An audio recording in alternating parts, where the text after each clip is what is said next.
malade.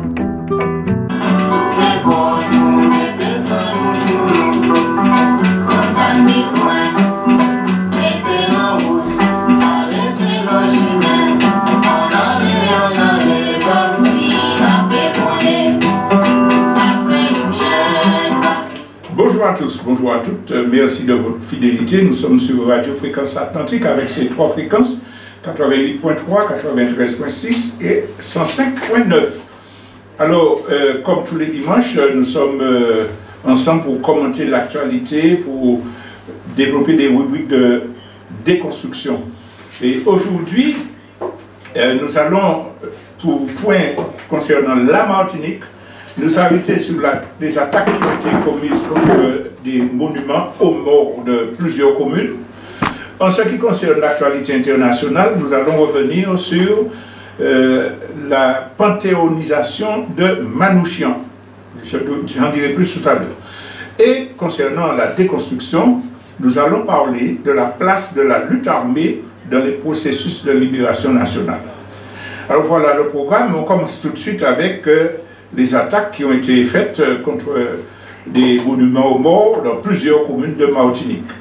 Alors, ce point, nous le faisons après sollicitation de nombreuses personnes qui nous ont téléphoné, tant indépendantistes que non indépendantistes, pour nous dire qu'ils ne comprenaient pas du tout cette action et qu'ils aimeraient avoir quand même des éléments pour leur réflexion. Donc, c'est ce qui justifie que j'en parle. Alors, d'abord, je dis qu'en matière de vocabulaire, nous n'allons pas parler de vandalisme, nous n'allons pas condamner des actions, ça fait partie du logiciel des classes dominantes, des gens du système, et cela empêche de poser les questions de fond. Alors, évidemment, il y a des attaques que l'on peut associer à une profanation de monuments aux morts, dans ce sens où, pour beaucoup de gens, le fait que le nom de ces morts-là soit inscrit sur le monument a une valeur de spiritualité. C'est pour eux quelque chose de, pas forcément religieux, mais en tout cas, marqué d'une profonde spiritualité. Donc c'est vécu comme une profanation. Et puis on peut parler de monuments souillés, puisqu'il s'agit de peinture qui a été répandue sur la liste des morts qui figuraient sur ce dit monument. Donc, c'est l'objet de nos commentaires. D'abord, premier commentaire, la réprobation populaire est quasi unanime. On a eu quelques personnes qui disent « je ne me prononce pas, je ne sais pas », mais les gens, c'est l'incompréhension, ou des gens qui disent « mais non, on ne devait pas faire ça ». Ça, chacun est responsable de ses réactions. Mais l'explication que nous voudrions donner, c'est qu'en l'absence d'une revendication, d'une explication ouverte, on ne peut faire que des hypothèses. Et dans ce cas-là, il y a deux hypothèses à émettre. Premièrement, ça peut être des actions menées par des personnes opposées au pouvoir colonial français. Mais cela aussi peut être l'œuvre de provocateurs. On ne sait pas. Donc on est obligé de faire des suppositions. Alors nous allons nous arrêter sur la première hypothèse. Si les auteurs de ces faits sont des gens opposés au pouvoir colonial, on peut alors se poser deux questions. Pourquoi des monuments honorant des soldats martiniquais morts à la guerre et qui touchent pratiquement toutes les familles martiniquaises, pourquoi ont-ils été visés? Est-ce que cela peut avoir un impact quelconque sur le pouvoir colonial qu'on voudrait attaquer? Ça, c'est des questions qui se posent d'autant plus que le pouvoir colonial français a toujours méprisé les Martiniquais, les combattants martiniquais, martiniquaises qui se sont sacrifiés pour la France. Dans toutes les guerres coloniales, les troupes dites indigènes ont été dévalorisées, méprisées. Rappelez-vous qu'après la libération de Paris, des négociations ont eu lieu sous l'égide de Gaulle, où il était question de ne pas faire les soldats noirs défiler en tête de la libération de Paris, pour que la libération reste une affaire de blancs, alors que c'était les noirs qui étaient envoyés comme chair à canon dans toutes les batailles les plus difficiles. C'est une réalité. Ce mépris-là qui s'est manifesté aussi par le fait que les retraites touchées par les combattants noirs, disons-le, étaient inférieures à celles touchées par les combattants blancs. Allant même jusqu'à faire fusiller des Sénégalais qui revendiquaient les retards de paiement de leur retraite. Il faut savoir aussi que les anciens combattants martiniquais ont mené des luttes ininterrompues pour que leur sacrifice soit reconnu, pour qu'il soit valorisé, comme c'est le cas. Et c'est la lutte de ces combattants-là en Martinique, des anciens combattants, et des historiens, comme Mme Sandrivon Milton, qui a vraiment poussé dans les retranchements les autorités à reconnaître un certain nombre de choses. Et c'est tout récemment que 4 Martiniquais ont été honorés dans une ville de France, que l'on reconnaît l'apport de la dissidence, qui d'ailleurs n'était pas enseigné dans les écoles françaises jusqu'à une période très récente. Donc ça, c'est la réalité. Le gouvernement, le pouvoir colonial se moque totalement du sacrifice, sauf en campagne électorale où un ministre vient pour consolider la domination française sur la Martinique, pour dire les Martiniquais ont payé l'impôt du sang, etc. Mais dans la réalité, ces gens-là étaient méprisés. Je me souviens personnellement de ce vieux combattant qui me racontait, et il n'est pas le seul, qu'il a été démobilisé dans la caserne de Balata après la Deuxième Guerre mondiale, que les souliers qu'il avait dans ses pieds, on les a récupérés, et qu'il est sorti à pied de Balata pour arriver à l'estrade après qu'il soit retourné en Martinique. Ce mépris-là, ça nous montre quoi? Que le pouvoir colonial n'a que faire du nom des soldats, des combattants martiniquais qui sont sur les monuments. Alors, ce qui signifie que dévaloriser le nom de ces combattants-là, c'est une aubaine pour le pouvoir colonial français qui dénigre notre peuple. Et la question essentielle à poser est la suivante. Est-il concevable qu'un anticolonialiste mène une action si c'est le pouvoir colonial français qui en tire profit? Notre point de vue est que toutes les attaques visant les symboles de la domination coloniale sont absolument légitimes. C'est pour cela que nous avons appuyé le déboulonnage des statuts coloniales par un certain nombre de militants. Par contre, les actions qui offensent notre peuple, qui nuisent à son unité, desservent objectivement notre combat pour la libération nationale. Voilà le commentaire que je voulais faire sur cette affaire, mais nous continuerons à réfléchir sur les problématiques posées par les actions de cette nature-là dans la partie déconstruction qui suivra en fin d'émission. Je veux parler maintenant de Manouchian au Panthéon. C'est le dimanche 18 juin 2023 que le président français Emmanuel Macron a annoncé que Missak et Méliné Manouchian seront panthéonisés. Ça veut dire quoi? C'est qu'il y a un édifice en France où la République met les dépouilles de ceux qui ont servi la France, qui ont servi valablement la République, et que la République honore les installant dans ce bâtiment. Alors, pourquoi maintenant parle-t-on de Manouchian et de son épouse Méliné, et pourquoi parle-t-on de panthéoniser Missak Manouchian? C'est son prénom. Déjà, il faut savoir qui est Misak Manouchian et ce qu'il a fait. Il est né en 1906, orphelin très jeune, puisque son père a été tué lors du génocide arménien. Et sa mère a été emportée par la famine. Immigré en France, il commence par être menuisier à Marseille et il devient tourneur à l'usine citoyenne à Paris. Quand la guerre arrive en 1939, il est mis en prison par les autorités françaises parce que c'est un communiste étranger et il est envoyé dans un camp. Finalement, de retour à Paris en 1940, il poursuit son activité de militant communiste clandestinement. Et en 1943, il rejoint un groupe armé, un groupe de résistance communiste qui s'appelait les FTP-MOI, les Front Tireurs Partisans, section main-d'œuvre immigrée.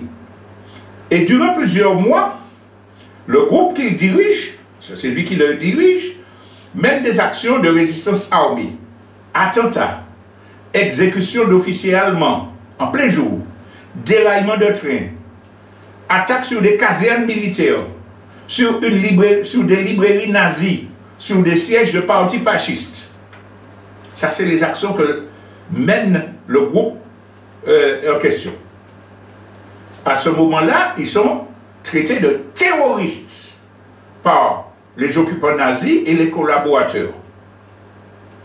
Évidemment, et la panthéonisation d'aujourd'hui le confirme, dans le cœur de tous ceux qui luttent pour la liberté contre la domination, ils sont des résistants et leur lutte, les attentats qu'ils font contre les officiers nazis, les déraillements de train sont légitimes. Là, ce n'est pas du terrorisme, c'est de la résistance armée contre la domination.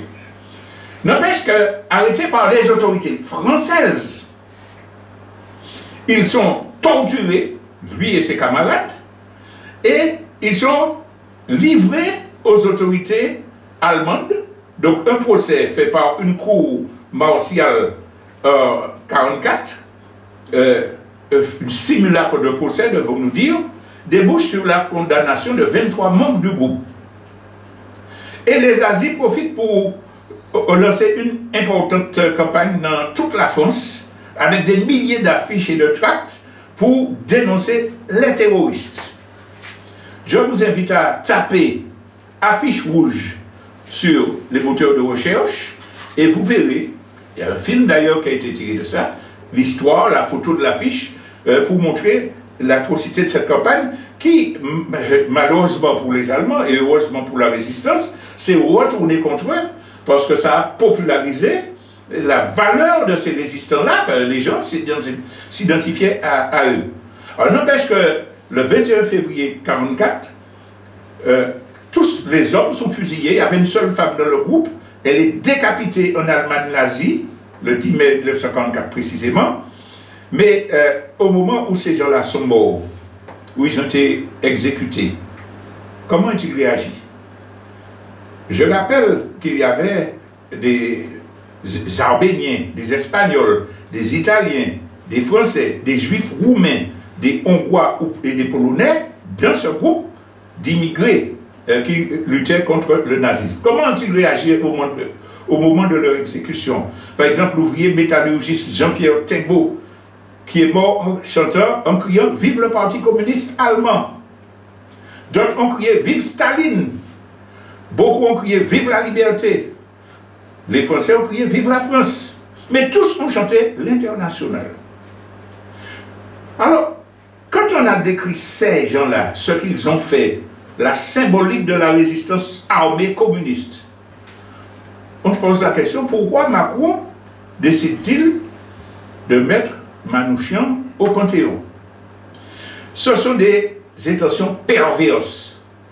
D'abord, servir le roman national français. Ce qu'on appelle le roman national, c'est une histoire édulcorée, préfabriquée, policée, qu'on sert pour dire la République a toujours été belle, les enfants de la République, unanimes, l'ont toujours servi, Et il faut reconnaître la valeur de ces enfants qui ont servi la République. Ça, donc, servir le roman national. Et puis, deuxièmement, cultiver le mythe de l'intégration réussie des immigrés. On sait qu'il y a un rejet de la population immigrée, que la France est condamnée pour ça dans de nombreux procès. Il y a tout ce qui se fait avec ceux qui meurent dans les naufrages, etc. Donc, il faut donner une image idéalisée de la France qui donne la possibilité aux immigrés de s'intégrer. Et quand c'est de s'intégrer, quand les immigrés aiment la France, la servent, eh bien, ils sont reconnus. Alors, ça, ce n'est pas vrai que Manouchian défendait les valeurs de la République. La France des Lumières, comme il se dit dans les discours aujourd'hui. Avec son groupe, il a mené une résistance armée au nom de l'idéal communiste et internationaliste. Alors, en tout cas, c'est par révisionnisme, avec des intentions politiciennes tordues, qu'Emmanuel Macron fait cela.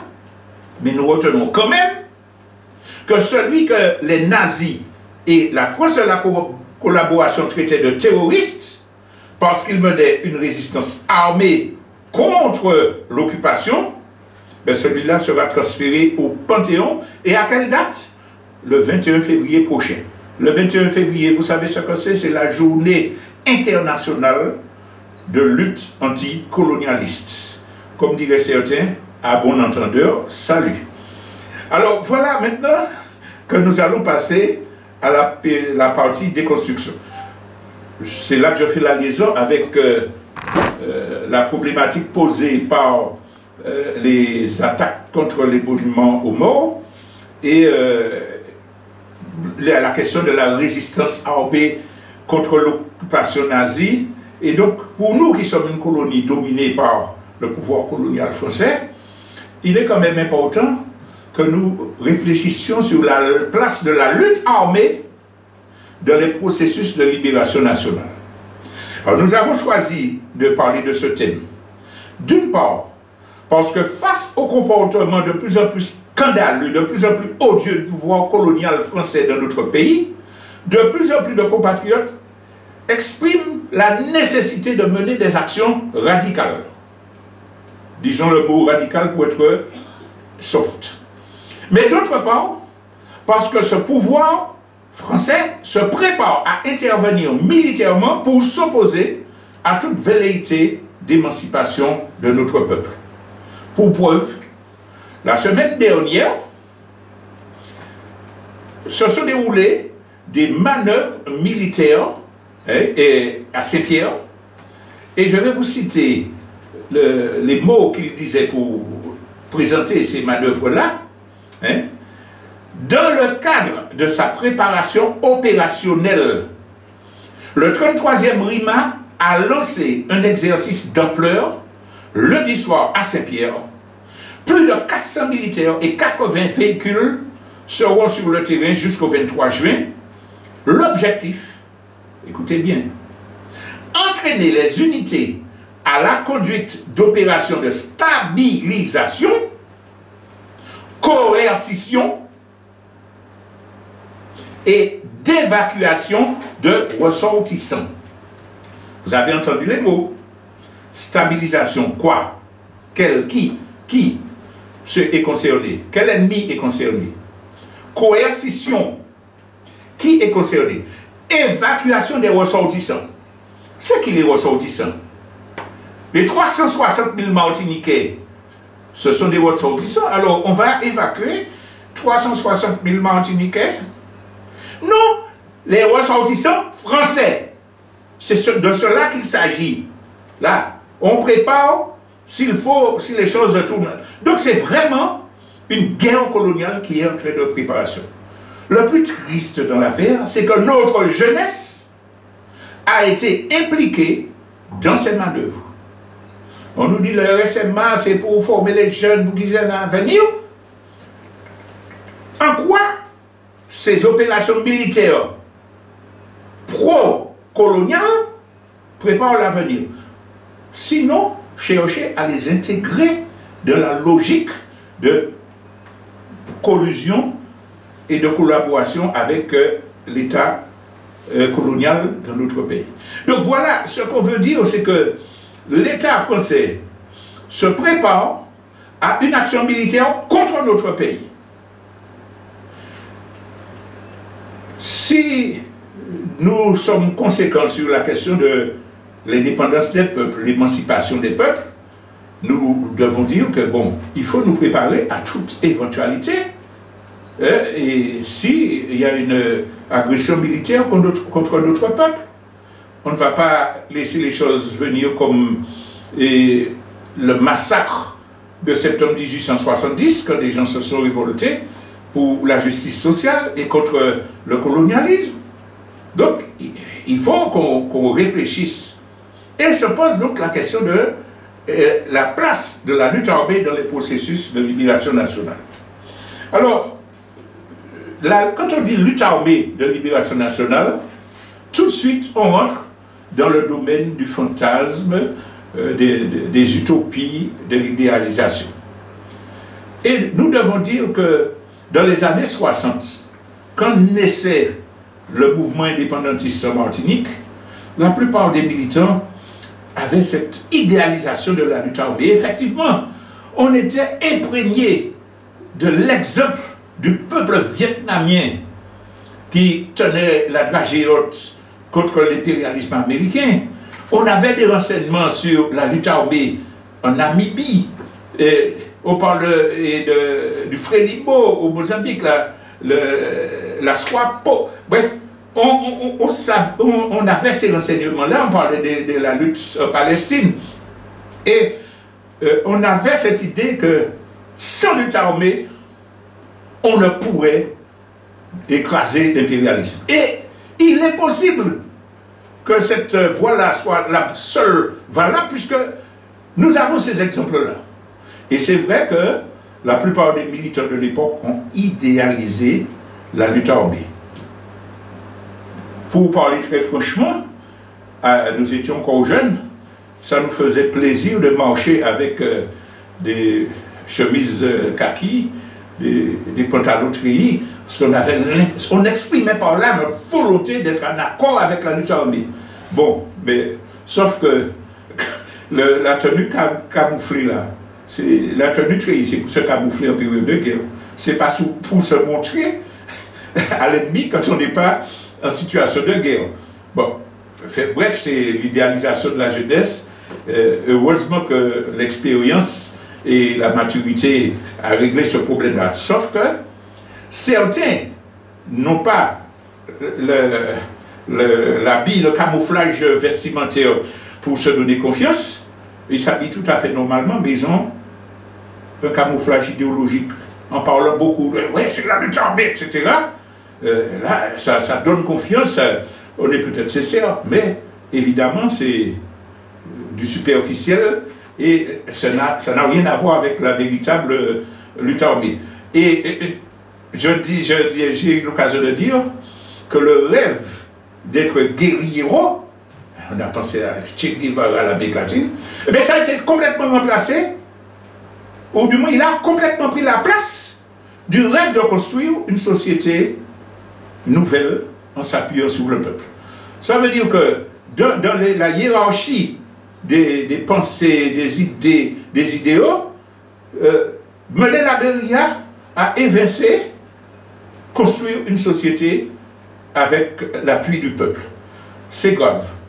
Et c'est là qu'il nous faut vraiment réfléchir, attirer l'attention de tous ceux qui sont révoltés par les atrocités du colonialisme français et qui veulent faire du rentre-dedans. Ce sentiment est légitime, mais il conduit à la perdition quand on ne se base que sur l'émotion. Il faut réinsister sur cette idée que la lutte armée n'est que l'un des moyens à utiliser et qu'on ne peut l'utiliser qu'en fonction du rapport de force entre les forces ennemies et en fonction de la faisabilité. Il y a une formule de Mao Tse-tung, autre exemple de guerre populaire, que tous les militants de l'époque se plaisaient à répéter. le pouvoir est au bout du fusil. Mais c'était une compréhension très limitée de la formule. Parce qu'il fallait la remettre dans le contexte de la Chine, où il y avait une guerre populaire, où il y avait des armées, où il y avait des gens qui luttaient contre les forces féodales criminelles, super armées, et ces gens qui disaient, bon, c'est pas... Le pouvoir est au bout du fusil, bon, si nous pas rentrer en jet puis c'est boucla, on n'aura pas de révolution. Ça signifie faire ça pour Mao Tse-tung. Mais ce n'est pas une formule qui dit que, bon, quelles que soient les conditions, il faut prendre le fusil sans tenir compte du rapport de force, des capacités, de loyauté, etc. Le pouvoir est effectivement au bout du fusil de façon générale, quand on extrapole, à savoir que c'est l'armée coloniale qui a le fusil, c'est elle qui a le pouvoir. Que au Soudan, les généraux qui ont les fusils et qui s'entretuent là au mépris des intérêts du peuple soudanais, ben, c'est eux qui ont le pouvoir, ils ont les fusils. Mais ça ne signifie absolument pas que le fusil, c'est la seule façon d'obtenir le pouvoir et qu'ils garantissent même la possibilité de rester au pouvoir. Parlons des États. On disait que Saddam Hussein avait la 4e armée du monde. Il avait des fusils. Il a été éliminé. Il a été assassiné.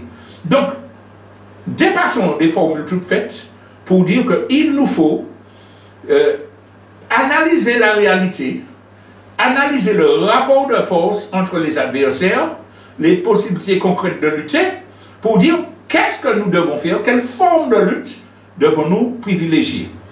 Et surtout, ne pas croire qu'il y a une forme supérieure qui est celle de la lutte armée.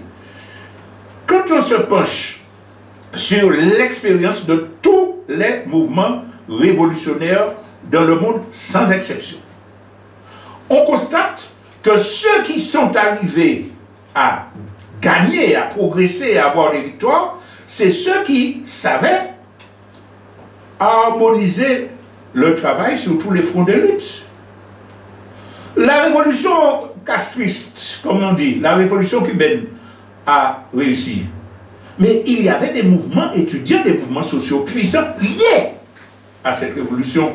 Donc, le travail sur le front politique, le front social et le front militaire doivent être également pris en compte et intégrés pour espérer vaincre un ennemi qui, justement, sur tous ces fronts-là, est dominant et organise sa domination. En Iran, en Irlande, pardon, il y avait l'Iran, armée républicaine irlandaise, mais il y avait le Sinn Féin, parti politique. Dans le Pays Basque, il y avait l'ETA, mais il y avait le parti politique Eri Batasuna. Et dans toutes les révolutions en Amérique du Sud, du Centre, vous verrez que les mouvements de guérilla, les mouvements de lutte armée, sont adossés à des mouvements sociaux et à des mouvements politiques qui minent l'intérêt chez l'occupant.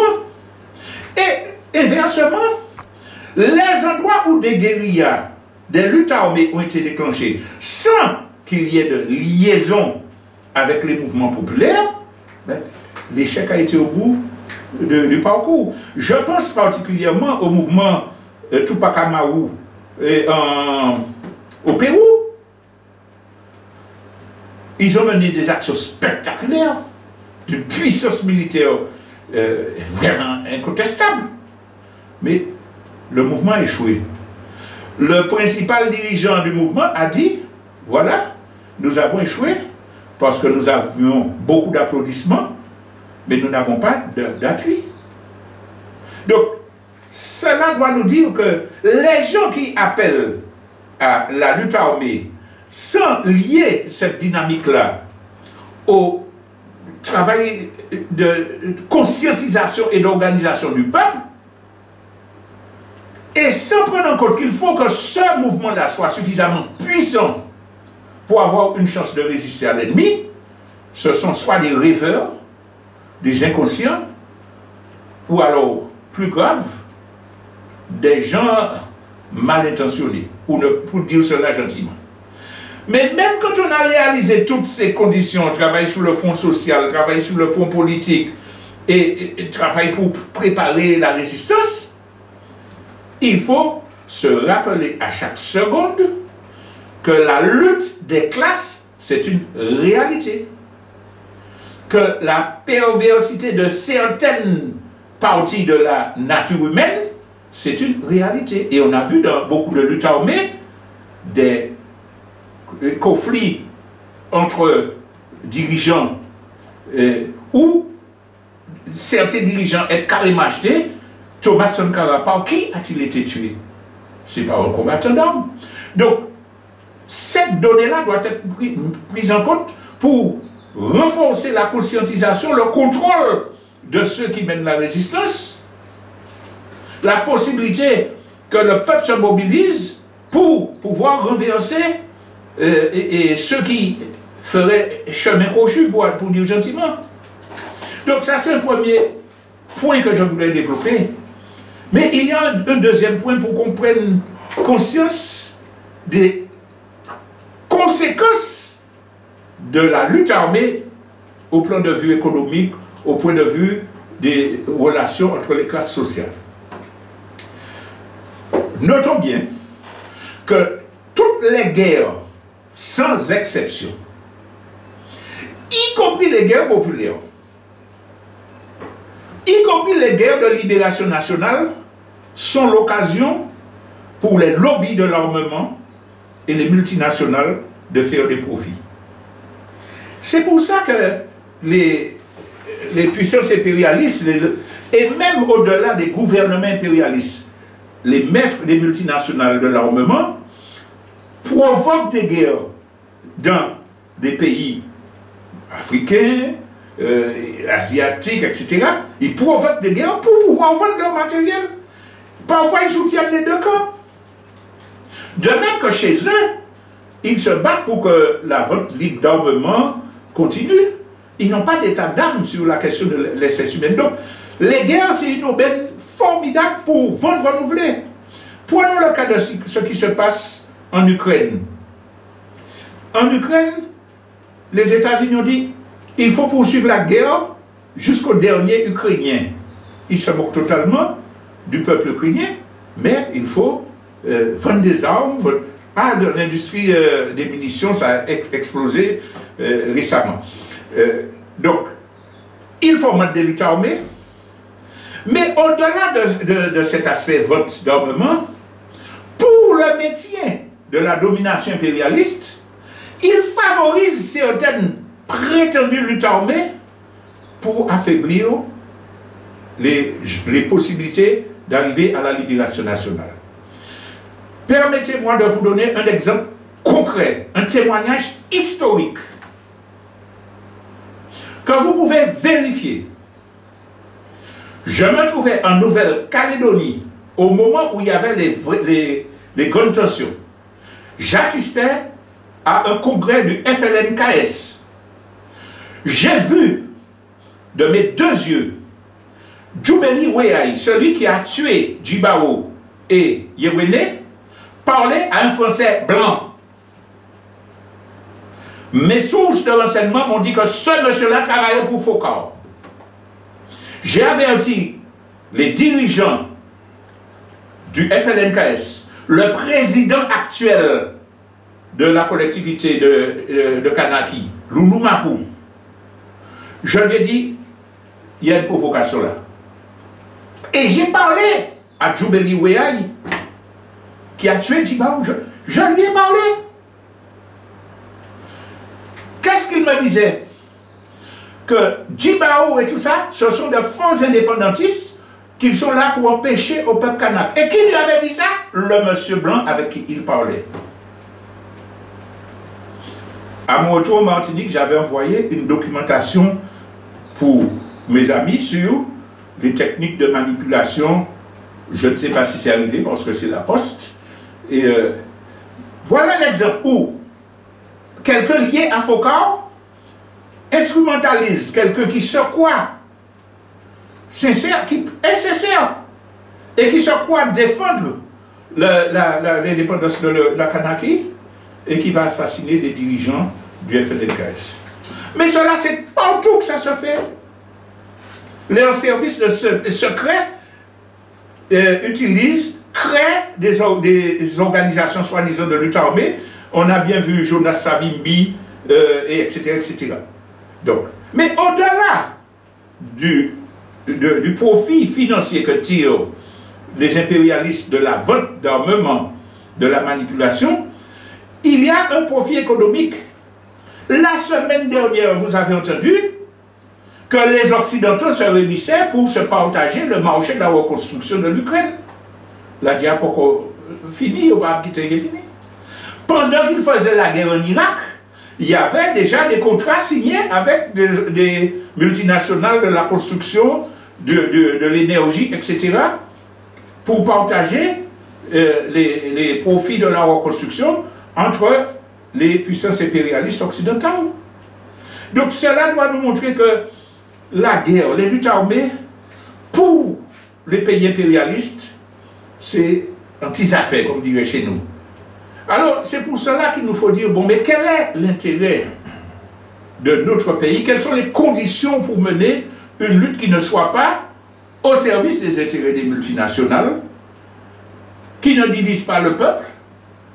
Quelle action mener pour faire que nous soyons vraiment en mesure de nous opposer à l'impérialisme et de marcher vers l'émancipation? Dans notre pays, nous devons prendre conscience de deux réalités. Premièrement, l'inéluctabilité de l'agression française. Les Français ne vont jamais accepter de perdre la Martinique, qui est l'un des piliers de sa domination impérialiste mondiale. C'est pour cela qu'ils accélèrent le génocide par substitution. C'est pour cela qu'ils se préparent à des manœuvres militaires à Saint-Pierre ou ailleurs. C'est pour cela qu'ils essaient de diviser le peuple martiniquais en soudoyant une partie de sa jeunesse, etc. Donc ça, c'est le premier point. Et toute l'histoire de notre pays doit nous permettre de dire, mais enfin, quittons l'armée française, fait peuple martiniquais en cadeau. Quittons y hésiter pour ne pas tuer le monde, qui était qu'à revendiquer dignité. Serait-il gentiment, serait-il devenu magiquement gentil pendant qu'ils ébornent les gilets jaunes? Ils vont dire, ah bon, les petits nègres là, bon, finalement, ils ont raison, il faut leur donner. Je vous invite tous à relire le discours présenté par M. Emmanuel Macron aux officiers à l'occasion des vœux de Nouvel An. Il a été publié dans le journal en ligne Jikambout numéro 202. Lisez et vous savez le caractère, vous saurez le caractère inéluctable de l'agression militaire française. Mais il y a un deuxième point, c'est le conflit militaire généralisé au niveau mondial là, qui est en train de se préparer. Vous avez vu les effets quand la guerre en Ukraine a commencé sur la circulation des produits énergétiques, des aliments, des céréales, de l'huile, etc. En temps Robert, il y avait une production locale. Les gens travaillaient. Les gens avaient des jardins. Les gens n'avaient pas de prétention à la consommation débridée. Ils ont survécu avec génie. Il y a des gens qui prennent l'aspect misère, mais ça a été une preuve de génie et de courage, d'inventivité de notre peuple. Mais aujourd'hui, sur quoi pourrons-nous nous appuyer pour une résistance, pour que notre peuple ne soit pas carrément balayé? Donc il y a cette arrivée de conflits généralisés, hein, qu'il faut prendre en compte. Donc il nous faut nous préparer à créer les conditions de la libération nationale. Il nous faut absolument dénoncer les politiciens assimilationnistes qui se cachent derrière la formule « la lutte armée n'est pas possible en Martinique. Nous sommes un petit pays, etc., etc. Alors donc, il faut bannir ça de nos esprits. Il nous faut chercher à collaborer avec le pouvoir colonial français. Alors, il y a des patriotes qui disaient, bon, la lutte armée, c'est pas possible, c'est élection, élection. On nous gagne la CTM, on nous gagne ceci, cela. On voit où ça nous a mené. Mais il y a des gens qui continuent à croire que l'Occident, la République française, sa démocratie, les classes dominantes ne vont pas assassiner le peuple martiniquais quand ils se verront réellement en danger.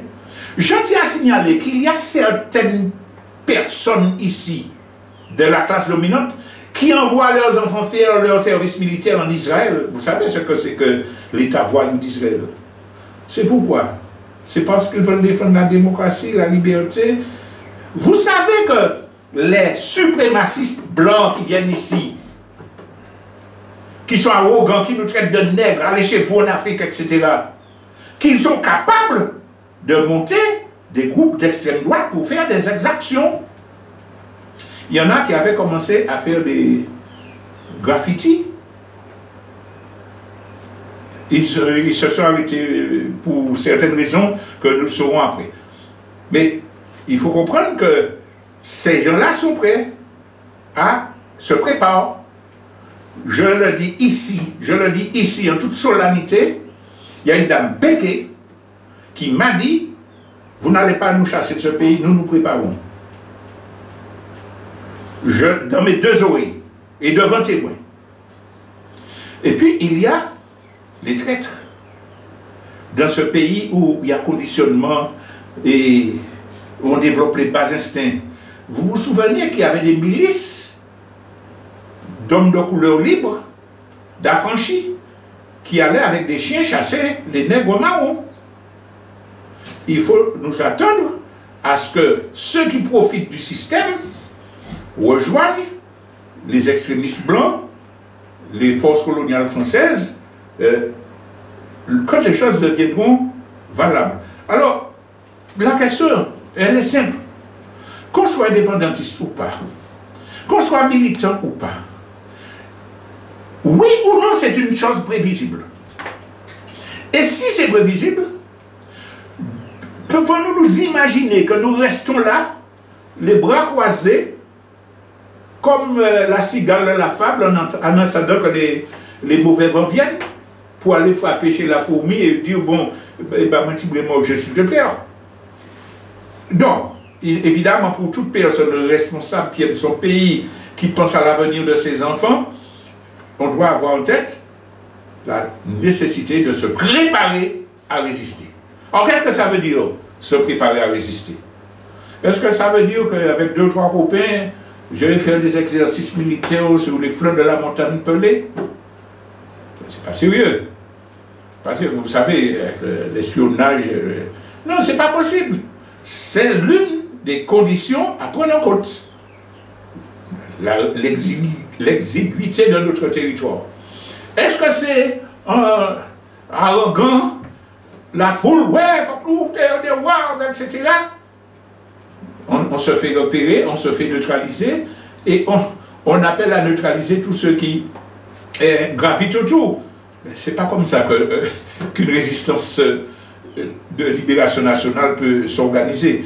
De toute façon, ceux qui se préparent à résister ne le crient pas sous tous les toits. Ils travaillent, ils s'organisent, ils préparent. C'est ça, c'est une façon de faire la démarcation entre la préparation de la résistance et le bavardage. De bonne ou de mauvaise foi, peu importe. Alors, qu'est-ce que cela nous demande? Cela nous demande que nous ayons des réponses lucides quant à l'efficacité de ce que nous faisons. Et pour que nous ayons des réponses lucides, la première chose, c'est la question de la formation théorique. La connaissance du terrain. Les liaisons que nous avons avec la population. C'est l'expérience pratique. Il ne s'agit pas de se réveiller un beau jour. Ah, si François a emmerdé nous là, il faut que nous fassions l'action radicale. Nous devons affronter. Ce n'est pas comme ça que ça se passe. C'est pour cela que nous croyons, nous avons choisi de faire cette rubrique-là, qu'il est indispensable que nous échangions, nous partagions nos expériences, et notamment celle de notre mouvement. Notre mouvement, il est né en 1971 d'un groupe de militants, il s'appelait le GAP, le groupe d'action prolétarien, qui était rentré en Martinique faire la révolution. C'était des étudiants convaincus qui avaient fréquenté ceux qui faisaient la lutte armée, et puis qui sont entrés, qui ont joint des jeunes, notamment des quartiers populaires, et qui ont dit, bon, il faut que nous préparions ça. Qui a mené un certain nombre d'actions. Fort heureusement, nous avons su tirer les leçons de ces expériences-là. Et nous avons pu subsister parce que nous avions des bases d'organisation qui nous permettaient de ne pas nous laisser assassiner par le pouvoir colonial français. C'est une expérience. En 1974, quand les militants ont accompagné la grève des ouvriers agricoles, ont eu à être confrontés à des gendarmes dans plusieurs communes, jusqu'à l'incident de Chalvet, jusqu'à l'assassinat de Chalvet. Ces militants-là ont eu une expérience, ont pu tirer des leçons de l'affrontement, du rapport de force avec les colonialistes français. Mais au-delà de nos expériences pratiques, qui nous ont montré les erreurs que nous avons commises, et puis ce qui nous a permis de continuer, il y a le partage avec les révolutionnaires de par le monde. Notre mouvement a eu l'opportunité d'échanger avec des gens qui ont mené la lutte armée en Corse, qui ont été emprisonnés en Bretagne, avec des gens qui ont mené la lutte armée en Afrique du Sud du temps de l'apartheid. Nous avons pu échanger avec des gens qui menaient la guerre civile contre les Contras au Nicaragua, au Salvador. Nos militants ont pu bénéficier de l'expérience de l'un de ces doyens. Je cite ici Yvon Anicet-Roisier, qui jusqu'à son dernier jour est resté dans notre mouvement à nous donner des conseils, à nous parler de la lutte armée menée par le peuple vietnamien, puisqu'il y avait participé.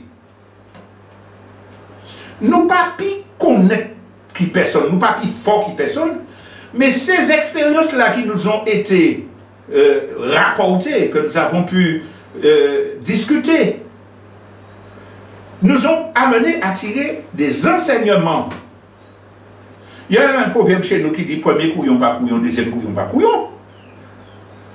En partant de ces expériences-là, nous avons tiré des enseignements. Le premier, et il faudrait que chaque Martiniquais, et surtout chaque militant en soit convaincu. Seule la force du peuple uni est capable de résister aux agressions militaires et de garantir le caractère révolutionnaire d'une lutte de libération, qu'elle soit armée ou pas. Je pense à la citation de l'abbé Pierre qui disait « C'est en ne faisant pas les révolutions avec le peuple qu'on provoque les émeutes que le peuple paie. » L'abbé Pierre lui dit ça. Si nous, qu'a dit nous révolutionnaires, et puis que nous pas qu'à comprendre ce sens-là, ça t'est grave. La deuxième leçon, c'est qu'il faut faire preuve d'une extrême lucidité en évaluant le rapport entre les forces ennemies et les conditions nécessaires pour inverser ce rapport en faveur du peuple. La troisième leçon, c'est que la guerre de l'information et l'organisation sur le front du renseignement constituent les facteurs déterminants pour prétendre à la victoire. Combien de luttes dans le passé récent ont été menées et ont échoué parce que les empires médiatiques avaient sali, discrédité les combattants, isolés. empêcher qu'ils communiquent. Et c'est encore plus grave aujourd'hui, puisqu'ils ont la main sur tous les réseaux sociaux, sur tous les mails, etc. Il faut comprendre que la guerre de l'information et l'organisation sur le fond du renseignement sont des facteurs déterminants. Alors, que faisons-nous pour que notre information soit prioritaire au sein du peuple? Que faisons-nous pour avoir suffisamment de renseignements sur l'ennemi pour nous prévenir de ces attaques et pour préparer nos résistantes? Alors tout cela nous amène à la conclusion pour dire qu'il y a des tâches essentielles qui s'imposent à nous. La première est de conscientiser et d'unir notre peuple. Chaque fois qu'on alimente des divisions, chaque fois qu'on dit une parole inutile, qu'on écrit un article malfaisant contre des gens qui luttent, chaque fois qu'on pousse des jeunes militants non formés à faire des actions non contrôlées, non planifiées, non certifiées, chaque fois qu'on dit aux gens révoltez-vous, même si on l'a dit de bonne foi, sans avoir réalisé les conditions nécessaires à un affrontement sérieux, et bien chaque fois que cela se passe, on détruit les conditions de la résistance et on rend service à l'ennemi. Et au contraire, chaque fois qu'on va désamorcer les contradictions au sein du peuple, lutter contre l'autodénigrement, contre les divisions entre les différents groupes sociaux, les jeunes ceci, les femmes cela, les élus cela, tant qu'on ne pose pas les problèmes de ligne politique. Alors chaque fois qu'on fait cela, qu'on fait ce travail pour désamorcer les contradictions, dans tous les domaines, eh bien là, on prépare la résistance. Ça, c'est la première chose, conscientiser et unir notre peuple. La deuxième chose, c'est qu'il nous faut construire des contre-pouvoirs économiques, culturels et administratifs. Parce que se libérer d'une tutelle, c'est un pas. Mais comment vivre? Comment s'organiser? Comment donner à manger aux gens? Comment éviter les déchirements? Cela demande qu'il y ait un processus de construction d'une démocratie directe où les gens apprennent à diriger collectivement et à ne pas se fier à des gourous, à des princes, à des quoi que ce soit, mais se fier à leur réalité sociale, leur pouvoir dans la famille, dans le quartier, de dire voilà, nous avons fait ci, nous n'avons pas fait ça. Et préparer les contre-pouvoirs, c'est penser que nos anciens avaient pu manger un enrobé, même si c'était peu, mais aujourd'hui, la dynamique que nous menons pour replanter, pour avoir des remèdes gaziers, pour faire des échanges, etc., d'agriculture alternative, etc., mais c'est une condition indispensable pour préparer la résistance. Les bloqués en matière d'approvisionnement, et puis le peuple a commencé à révéler. La résistance est fragile. Hein? Donc il faut, deuxième élément, conscientiser, construire des contre-pouvoirs économiques, culturels et administratifs. En matière d'éducation, faire si nous connaissons l'histoire, apprendre à dénicher les opportunistes et les bavardeurs. Et puis la troisième condition, c'est d'internationaliser notre cause. Dès aujourd'hui, faire que chaque pays du monde connaisse la situation de colonie dans laquelle nous vivons en Martinique. Les accélérateurs du pouvoir colonial qui a empoisonné notre peuple et qui refuse de réparer le crime, etc., etc. Voilà donc ce que je voulais présenter. Nous espérons que ces éléments permettront d'ouvrir un débat responsable et serein sur toutes les problématiques que nous avons posées au cours de cette émission. Mais pour terminer, nous posons une question. Comment devrions-nous juger ceux qui refuseraient d'assumer un tel débat? Merci de votre attention et nous nous retrouverons dimanche prochain pour une prochaine émission.